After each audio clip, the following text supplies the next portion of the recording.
Hi everyone, in this video I want to show you how to enter and exit the safe mode on your Samsung Galaxy S20 FE. You may need the safe mode for maintenance or for problem detection or solving, so let's go.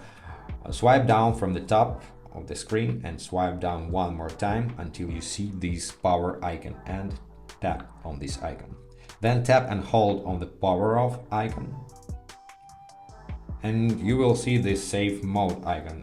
Tap on it and now your phone will restart already in safe mode.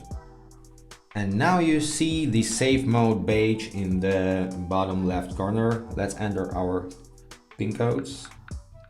Pin code for SIM and pin code for the phone itself. And phone is starting and we are in the safe mode now. In this mode only the essential application will work.